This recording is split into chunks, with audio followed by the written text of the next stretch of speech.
Bienvenue sur Africa 24 dans cette nouvelle édition du Non-Stop Info. Voici les titres de l'actualité. Important remaniement ministériel au Tchad, une procédure qui a notamment touché les portefeuilles économiques et la diplomatie. Le Soudan du Sud refuse d'être placé sous tutelle de l'ONU. Le pays appelle à un soutien international pour la mise en œuvre de l'accord de paix. Coris, Banque internationale, a enregistré une progression de 65%. La banque burkinabé devient la 7e capitalisation de la BRVM d'Abidjan.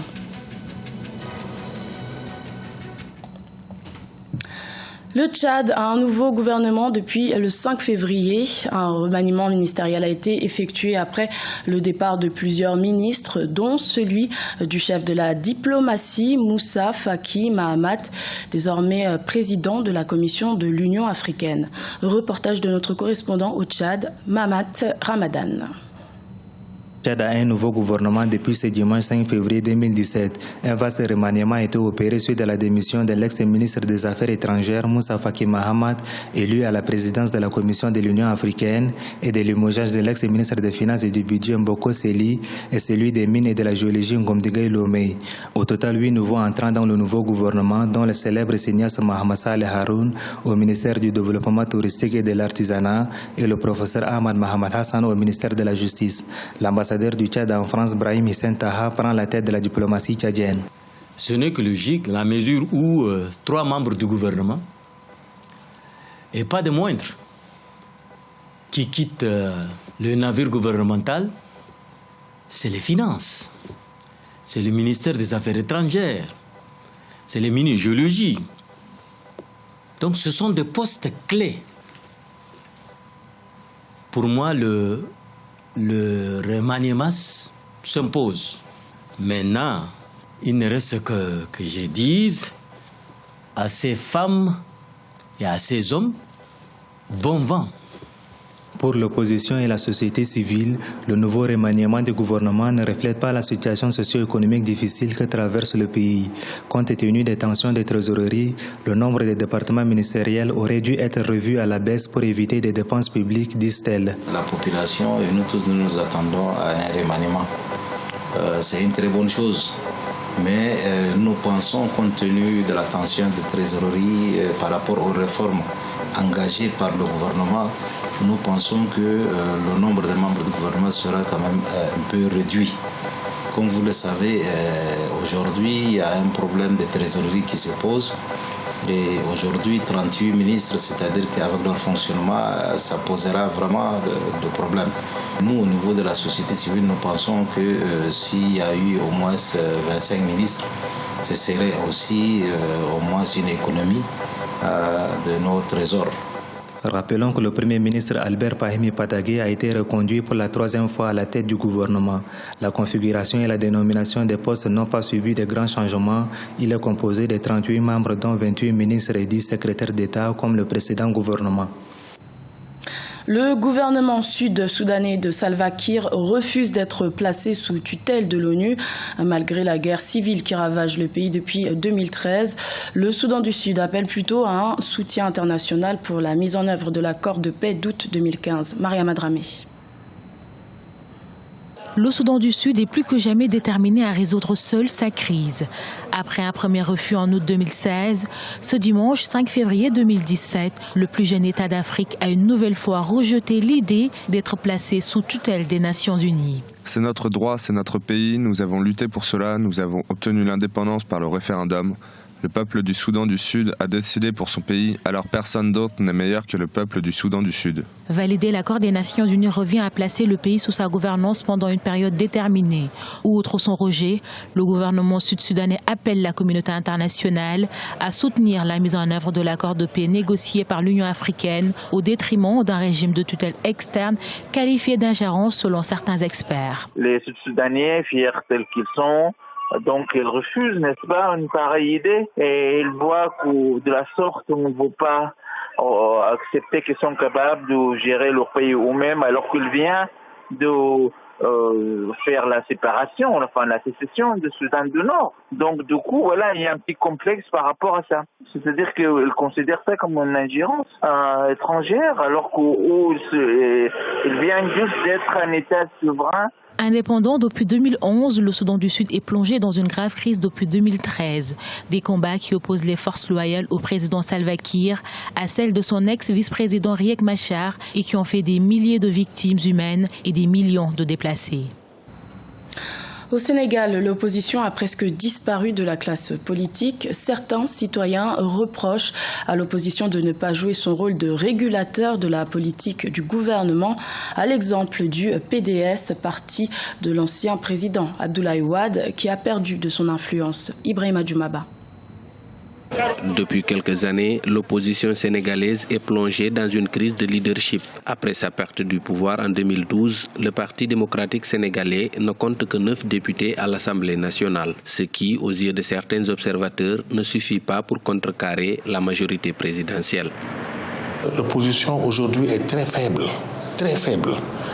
Le PDS, qui est le principal parti d'opposition, a été dégarni parce que beaucoup de responsables ont fui ce parti. Depuis la défaite, certains ont créé des partis fantômes, d'autres sont allés se cacher derrière l'APR, de sorte que vraiment on ne sent pas une opposition au régime en place. La coalition Manko Wattu Sénégal peine à s'accorder sur le mode d'organisation et de management de ses partis membres. L'ancienne majorité, avec à sa tête le PDS, a enregistré depuis 2012 plus de 10 nouveaux partis et mouvements politiques. Personne ne dirige l'opposition pour le moment. C'est l'une des difficultés que nous avons. Parce que chacun pense qu'il a beaucoup plus de force et l'autre, parce que les quatre doivent être rebattrés, si je peux me permettre. Et c'est la raison pour laquelle actuellement c'est extrêmement difficile de dire que telle ou telle personne dirige. Nous ne sommes pas encore dans une coalition électorale qui veut qu'une unité d'action électorale donc soit mise sur pied et que devant il y ait un leader qui pilote et qui chapeaute tout cela. On n'est pas encore dans cette dynamique.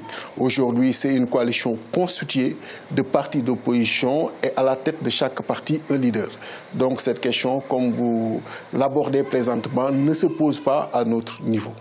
Le président Macky Sall a enregistré une adhésion massive des partis traditionnels comme le Parti socialiste, la Ligue démocratique, le Parti de l'indépendance et du travail, l'Union pour le renouveau démocratique, l'Alliance des forces du progrès, Andudjef PADS, section Landing Savané. Au même moment, le PDS et ses alliés ont assisté au départ de plusieurs de ses membres comme l'ancien Premier ministre Souleymane Ndéné Ndiaye et l'ex-président du groupe parlementaire des libéraux, Modou Diagne Fada.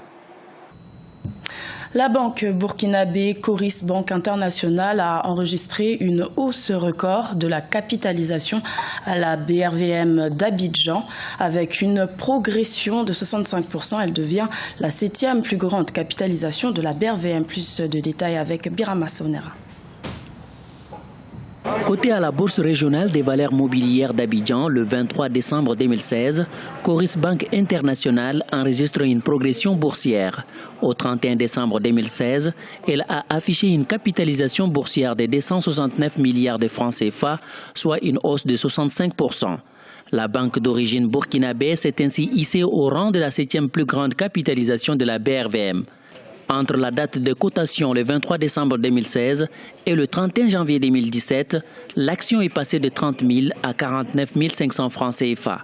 C'est une banque essentiellement africaine et qui, en définitive, comprend bien les opérateurs économiques africains, la logique de fonctionnement en fait, des opérateurs africains et essaie donc de répondre en réalité à cette demande-là de façon personnalisée, surtout pendant ces termes.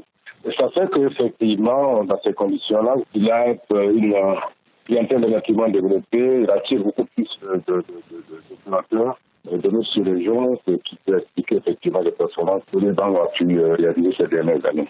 Les résultats de ces 3 dernières années de Coris Banque Internationale ont toujours été au-dessus des 15 milliards de francs CFA net d'impôts. Ces performances enregistrées à la BRVM depuis sa cotation en fin décembre font de Coris Banque la 3e capitalisation boursière du secteur bancaire après le groupe Société Générale de Côte d'Ivoire et Ecobank.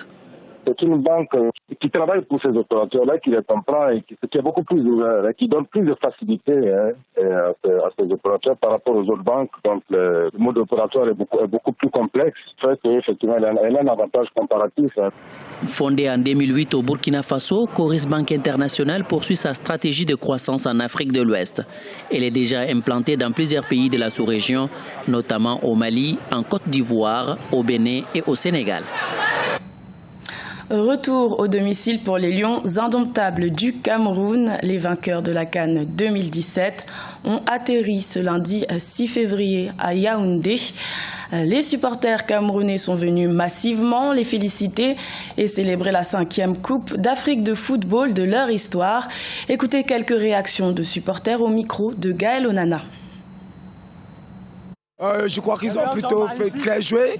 Ils ont clair joué, ils sont formidables, ils sont excellents. Ils sont, je ne sais pas quoi dire quoi. Ils sont indomptables.